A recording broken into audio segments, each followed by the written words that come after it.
Les établissements privés d'enseignement supérieur qui se sont conformés aux nouvelles règles auront bientôt leur indépendance. Bienvenue au dernier rendez-vous de l'information au titre de cette semaine sur Ezare TV. Les titres. Objet d'un recours en annulation, la candidature de Luc Tondié Atroko à Cotonou s'affermit. Plusieurs politiques et électeurs s'expriment à ce sujet dans cette édition. Les établissements privés d'enseignement supérieur en règle avec les normes auront bientôt leur régime d'agrément, cite Éléonore Yahi Latekan, son intervention dans un instant. Le Bénin a pris d'importantes mesures pour contrer le coronavirus. Cela ne l'empêche pas de maintenir le trafic aérien en observant les restrictions nécessaires.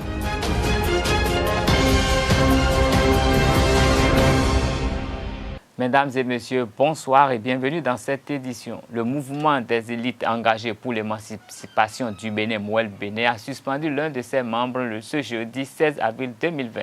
Il s'agit du secrétaire national à l'emploi, à l'entrepreneuriat et à l'artisanat du parti. Ulrich Deou, auteur d'un recours en invalidation de la candidature de Luc Atroko au communal du 17 mai prochain. À travers un recours déposé à la Cour suprême ce mardi 14 avril 2020, Ulrich Deou a demandé l'invalidation de la candidature de Luc Atroko, actuel maire de Boycon dans le 13e arrondissement de Cotonou sur la liste de l'Union progressiste. Même s'il estime que ce acte est unilatéral, les responsables de Mouel Bénin ont décidé de le suspendre. Selon la décision rendue publique ce jour par Jacques Ayadi, président de Mouel Bénin, l'acte d'Ulrich Deou ne respecte pas les tests du parti. C'est pourquoi il est suspendu pour manquement grave aux tests fondamentaux à travers une saisine personnelle et unilatérale de la Cour suprême aux fins d'invalider la candidature d'un membre d'un parti du même camp politique. Au sujet de la candidature de Luc Tondié Atroko dans le 13e arrondissement de Cotonou, Ezare TV a pris le pouls des citoyens de la ville de Cotonou. Suivez leur impression sur la question. Même temps, Luc Atroko, et me dit bon, les gens n'ont c'est nous, mon nom Bibi, mon nom est ben me dit bon, et nous tombe, et nous assaut.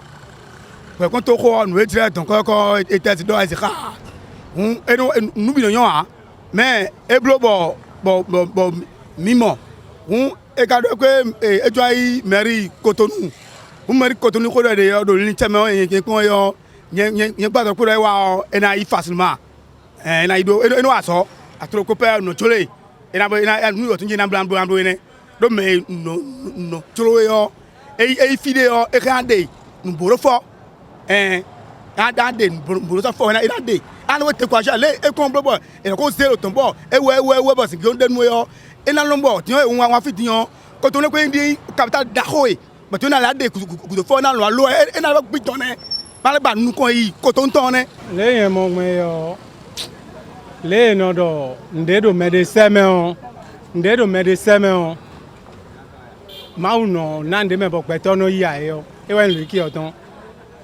normalement na ko Cotonou fi xoxo ma ko meli Cotonou ton e do nyon wa do aloton po ton podo asiton kwa e do e ja Cotonou fi ba do me yo e vivinu mi me gosin po ikon kame bo ado Cotonou fi le yo e vivinu mi do nwe do bloblo do po ikon don yo mi me go don le mi mo kwa bo e wa fi yo talon me kan wa blo to do xe yo e ba we de talon ba me na ruto ni yo e ba Luc Atroko eno yo voto me file bo mi no do si se we me do Benin e bi hui yo e wele so be wen president nu ye me bi bo Luc Atroko ye npon de unu me le bi enye wa Cotonou fi yo modo le talon da so wa nu mi me do to me fi yo Luc Atroko wa bo goni yo Cotonou e na di o ma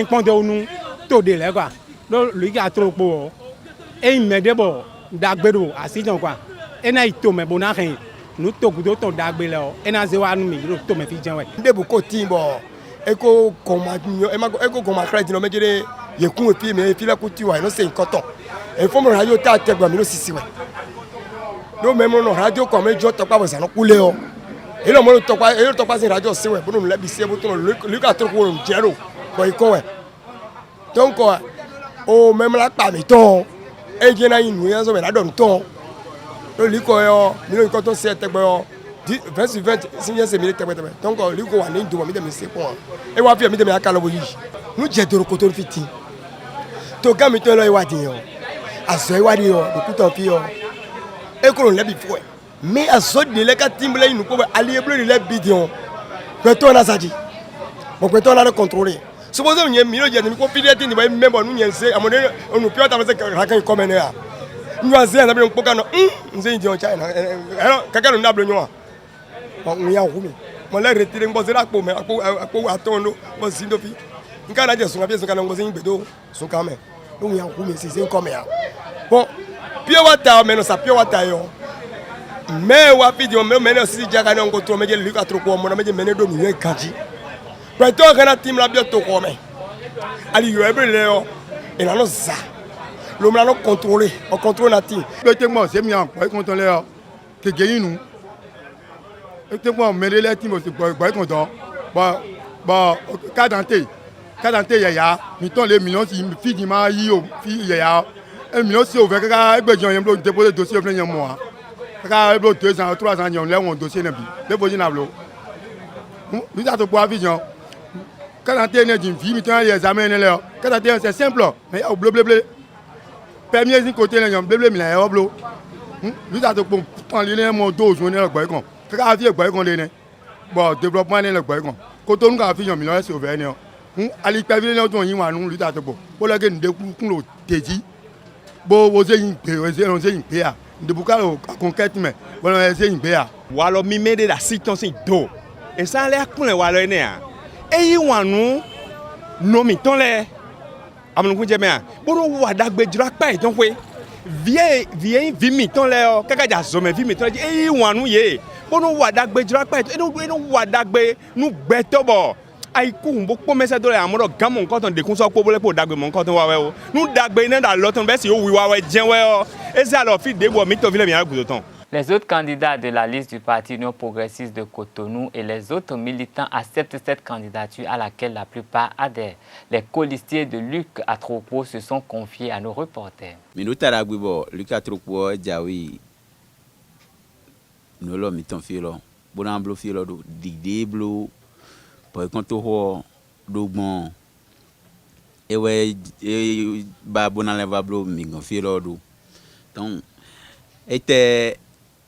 Do ko debu din ke ka din e jibo wa do ma o mi ton na wa ton me ba ndi ezan ponu yero don e na do pere nunu mi lo de suru debo mi lo de sunamo ti fa ton me boran gbon boran din Mais mon coton wa to ko da ko le coton me na no do ton yo e na ko ya do to ko na din on ji fi bo ko na yi e na do su todo ko ma defi ai kwegbe ya no isi a eno gwa lo mele bo eno ai kwegbe no no le supo jiji o ma we ya o kadante we ya permis eno yinu mele blo le nu ero tozo de so wa we azome kwe sin kan le ko we ali sin kan ko we. Cet on dit Luc Atropo est un homme que tout le monde connaît déjà et le parti Union progressiste a jugé utile de le présenter à Cotonou, non seulement parce qu'il est un citoyen de Cotonou, il a son domicile à Cotonou, et aussi, vous savez, c'est dans un contexte qu'il a été positionné à Cotonou. Dans le contexte où Cotonou est en pleine transformation à travers le déroulement du programme d'action du gouvernement, il fallait quand même des hommes compétents, des hommes de sa taille, pour constituer le conseil communal de Cotonou, pour quand même permettre d'assurer et d'assumer complètement tout ce que le chef de l'État et son gouvernement sont en train de faire. Donc je crois bien que c'est dans ce contexte que le parti Union progressiste a jugé utile de le positionner dans le 13e arrondissement de Cotonou. Et je crois que c'est le moment, plus que jamais, pour que tous les jeunes cotonois, les femmes cotonois se donnent la main pour soutenir cette candidature qui, jusque-là, est inégalable. Nous avons demandé nous avons très vivi nous là. Donc, nous avons de finir le na blog me boto e na khunu kumbuna nyopon e we nde mi anu kunu ye do ko de no e ko wa e ko do le mina so beneto so ku zu petit Paris bon bo e ka dali tonji no bodo yiwe no e ka li tonji bodo yiwe modo me re na jila ku ton to ko do be na le nyopon ni e we pon bo dans le tombo ziwa do le lo po ko gbe lu 4 ko de ma u ba che e si u me de bu si ku ni me do po ko bo na wa so e ton do won mi ko tun wa me do pe gbe fi pasipo bitun do beneto na kunu kumbo kuto na kunu ku eni keklen bo ze lu 4 ko khami El Hadji Yakubu Malekhossou a lui aussi commenté le positionnement du maire de Boycon sur la liste Union progressiste à Cotonou. Il en dit plutôt du bien. Écoutez-le au micro de Abdelkader Achirou. Le maire Atrokpo est quelqu'un que j'ai connu depuis plus de 15 ans. Sur le plan politique, c'est quelqu'un qui est très habile. Très habile parce qu'il a eu la chance de diriger la mairie de Boycon après la mort de mon grand frère Tomanaga. Et je peux dire que c'est une chance pour le département du Djou, le maire Atrokpo. Parce que c'est quelqu'un qui a aidé toutes les communes du Djou. Toutes les communes, je dis toutes les communes du Djou. Et s'il y a des projets que ces communes ont gagnés, c'est grâce au maire Luc Atrokpo. Donc, pour moi, c'est quelqu'un qui peut réaliser beaucoup de choses, dans la mesure où même la commune qu'il dirige, il a construit plus de 100 modules de 3 classes. Je dis plus de 100 modules de 3 classes. Les arrondissements, tous les arrondissements ont été repris. Et il y a même un arrondissement qui est construit en étage. Ce n'est pas donné à tout le monde. Il faut voir la mairie de Boycon. Il a construit 2 maisons, 2 bureaux à étage. Même notre bibliothèque de Boycon, c'est construit en rez-de-chaussée. Donc, ce qu'il a fait, je ne sais pas si on peut comparer à une mairie du Bénin. Je ne peux pas dire qu'il est le premier, mais bon, je ne sais pas ce que les autres mairies ont réalisé. Mais je sais qu'il a fait beaucoup de choses. Et si la population de Cotonou, je parle des militants UP, de la 13e arrondissement, du 13e arrondissement, ont décidé à ce qu'ils viennent se positionner chez eux. Vraiment, c'est une bonne chose. C'est une bonne chose dans la mesure où ils ont vu ce qu'il a réalisé à Boycon. Et que nous, moi, en tant que religieux, président de la Fondation Malekhossou, j'appuie sa candidature. J'appuie pas en tant que président de la Fondation, parce que la Fondation ne peut pas battre campagne pour quelqu'un, mais moi, Yakubu Malekhossou, je suis indépendant, je peux quand même le soutenir à 100%. L'enseignement se révèle un pilier de la gouvernance Talon au regard des réformes engagées dans ce secteur, les changements enregistrés. La cartographie universitaire a été modifiée au lendemain de la prise du pouvoir par le président Talon.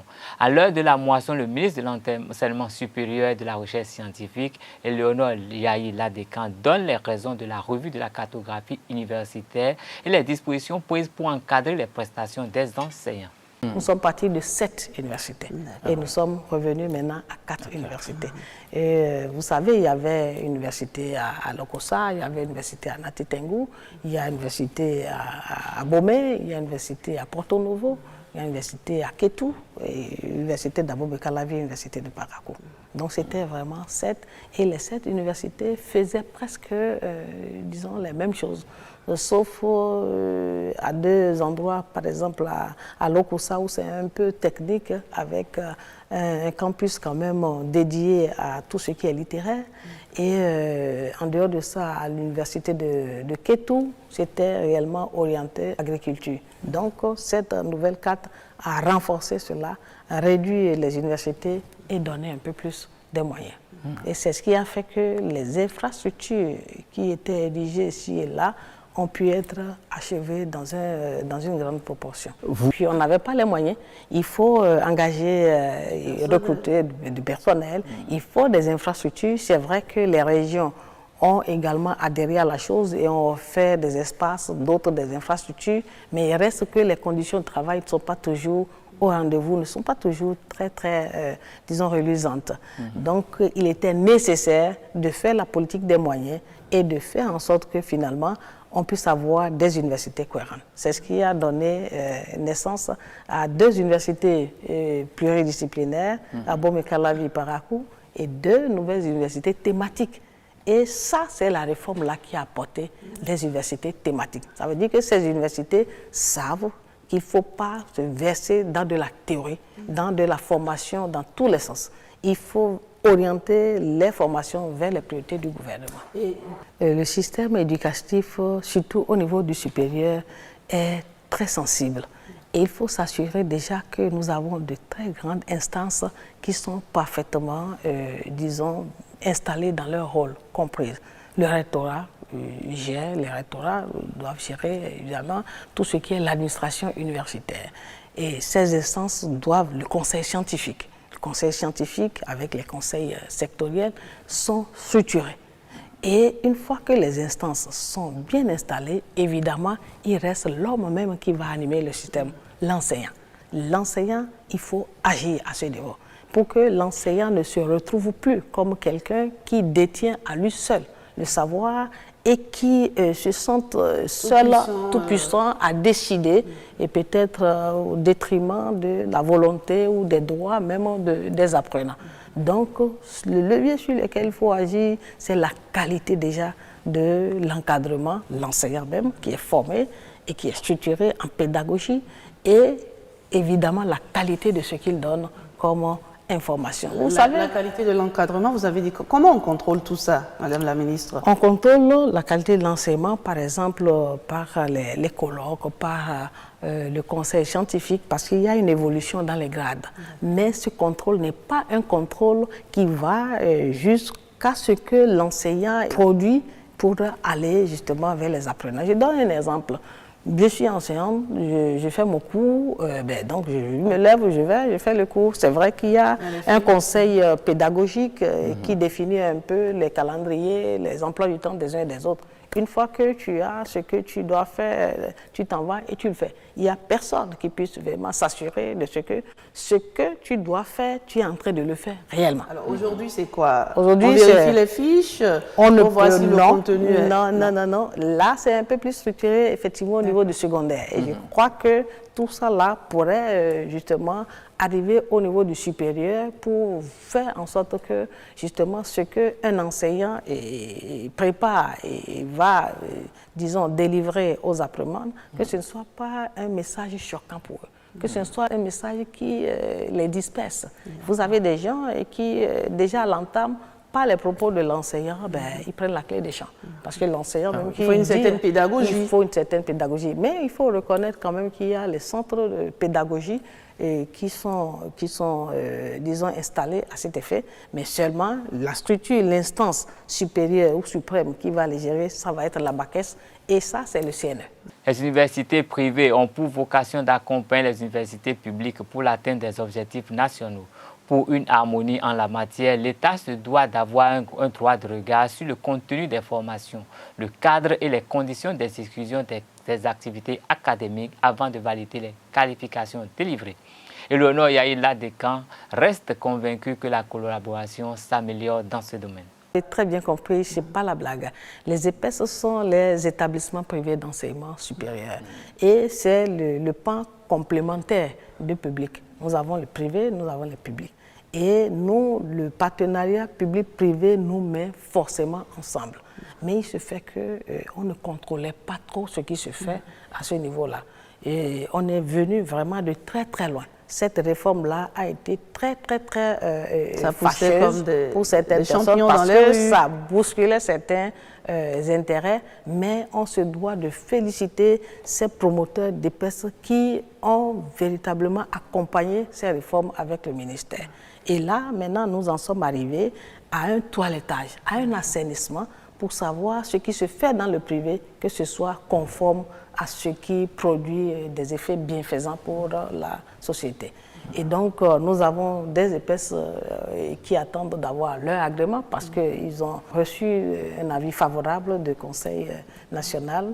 Et nous avons d'autres qui ont été carrément déclassés. D'autres qui sont appelés à être fermés systématiquement parce qu'eux-mêmes n'existant pas et laissant leur label dans les mains des commerçants et qui les utilisent à leur gré. Et tout ça, c'était pas très bon. Mais ça, c'est ce que la République a procédé en termes d'assainissement. Et on peut dire que ces épaisses-là attendent maintenant d'aller un peu vers l'homologation. Il y avait quelques difficultés, vous l'avez dit, s'ils se fâchent, c'est parce que ça fait un moment qu'ils attendaient d'avoir, disons, leur agrément. On a fait également de la mélancolie et puis, inhérente à toute réforme, justement. N'oublions même pas qu'on a organisé les examens nationaux pour ça, pour continuer, parce qu'avant c'était la conscienture. Et à un moment donné, on s'est dit, on prend véritablement des risques. On ne peut pas signer ce qu'on ne connaît pas nous-mêmes. Donc, il faut maintenant organiser un examen. Si les apprenants étaient très bien formés, évidemment, à travers l'examen, ils vont le prouver. Et dans ces conditions, on peut délivrer des attestations. Sur 5000 dossiers, on a déjà donné d'attestations à plus de 75%. Donc, à l'ère des moissons, on peut dire que ces épaisses-là ont retrouvé leur secret. Voilà. Il y en avait au départ, Rachida, quelques résistants. Oui. Vous en notez encore ou ils sont tous rentrés Non, ils sont tous rentrés. La preuve, ils ont créé une fêtière, une union des épaisses. Et pour avoir un seul interlocuteur pour échanger avec le ministère et également avec le Conseil national. Finalement, c'était très bon, mais il le fallait. Il le fallait. Et la preuve, ils étaient invités à notre séminaire ministériel. Et ils n'ont pas manqué de poser leurs problèmes. Voilà. L'examen national, ça concerne seulement les privés, pas les publics. Non, c'est les privés, parce que, comme je l'ai dit, c'est une forme un peu de validation de ce qui est fait en termes de formation au niveau de public, bien entendu. Il y en a qui voient une certaine discrimination, un tout petit peu. Le public serait avantagé. Parce que, au fait, il y avait une disposition qui les mettait sous la tutelle d'université publique. Si la tutelle était bien faite, évidemment, il n'y aura pas ce sentiment un peu de brimade. Mais nous avons réglé déjà la question de tutelle et donc les EPES ont une tutelle quand même académique auprès d'une université publique où, disons, le gouvernement injecte les moyens et recrute des enseignants. À la limite, à la longue, ce que nous allons faire de ce partenariat, c'est une fois que les pratiques auraient été validées, on peut même envoyer sans regret les apprenants, orienter les apprenants vers les épaisses qui auraient véritablement acquis leur indépendance. Dans la riposte contre le coronavirus, le préfet de la Donga a décidé le 9 avril passé la fermeture de 10 marchés situés dans la zone frontalière avec le Togo. Les mesures se succèdent et se révèlent efficaces en harmonie avec la situation nationale. Depuis le 15 mars, 35 cas de contamination au Covid-19 ont été enregistrés et confirmés pour 18 guérisons et 1 décès. Aux dernières nouvelles, le Bénin a fermé le marché de Waké dans le département de la Donga, une localité proche du Togo et fréquentée par les populations des deux pays. Une mesure qui vient renforcer le dispositif déjà mis en place. Au nombre de 10 et répartis dans 4 communes, plusieurs marchés frontaliers du voisin de l'Ouest ont subi le même sort. Suivez le ministre de la Santé, Benjamin Humpati, à propos de la non-fermeture des frontières terrestres du Bénin. Les frontières terrestres, comme nous l'avons dit déjà dans le communiqué du Conseil des ministres, les frontières terrestres, nous avons limité fondamentalement les mouvements. Les Béninois, les ressortissants béninois qui veulent également rentrer dans leur pays, rentrent et nous assurons également de leur mise en quarantaine effective. Vous avez pu constater au cours du week-end, le samedi 21 mars 2020, que nous avons eu à vivre une situation à la frontière d'Ila-Kondi, où des ressortissants d'autres pays voudraient traverser notre territoire pour rentrer dans leur pays. Et le gouvernement, prenant la mesure de la situation dramatique qui prévalait à la frontière, après la fermeture de la frontière du Togo, a mis en place un dispositif pour pouvoir non seulement assurer la subsistance à ces passagers qui étaient en détresse entre les deux pays, mais également pouvoir les convoyer jusqu'à la frontière de Sémékraké pour les ressortissants nigérians qui ont pu rentrer sains et saufs chez eux. Le ministre Benjamin Humpati s'étend ensuite poursuivre le maintien du trafic aérien à l'aéroport international Bernardin-Canty, assorti d'une restriction qui suspend quelques vols. Par rapport à l'espace aérien, nous ne pouvons pas empêcher nos ressortissants qui veulent rentrer dans leur pays de rentrer. C'est des ressortissants béninois qui ont bien envie de rentrer dans leur pays. Nous ne pouvons pas empêcher l'arrivée sur le territoire également des équipements de protection, des médicaments et autres intrants que nous commandons pour pouvoir garantir la sécurité sanitaire de nos populations. Si nous le faisons ainsi, ce ne sera pas la COVID-19 qui va avoir raison de nous, mais c'est plutôt des maladies banales, par manque de médicaments ou autres pour soigner les affections courantes. Le gouvernement, en maintenant l'ouverture de la plateforme aéroportuaire, a accompagné cela de mesures fortes, de mesures très fortes, par la mise en quarantaine systématique de tous ceux qui proviennent de ces pays. Donc, je peux dire que cette situation est totalement sous contrôle. Rappelons que ces propos du ministre Humpati ont été recueillis le 23 mars dernier, mais il reste valable et d'actualité jusqu'à ce jour et répond à ceux qui proposent la fermeture systématique des frontières de l'aéroport ou le confinement. Rappelons pour finir que certaines personnes mises en quarantaine pourraient en sortir d'ici 24 heures si les conditions sont réunies. 4 millions de francs CFA, c'est la somme offerte au Bénin par le groupe africain des ambassadeurs. Selon Saadi Sandi, présidente du groupe, cette aide vient appuyer les efforts déployés depuis quelques semaines par le gouvernement du président Patrice Talon. À l'en croire, il s'agit d'un geste symbolique qui illustre la solidarité des ambassadeurs au Bénin. Le ministre des Affaires étrangères et de la coopération, Aurélien Agbenossi, et son collègue de la santé, Benjamin Humpati, ont remercié et félicité les donateurs pour leur geste. Le ministre de la Santé a promis qu'un bon usage en sera fait. Ce sera tout pour cette édition. Passez un bon week-end en compagnie de nos programmes. N'oubliez pas les gestes barrières contre le coronavirus.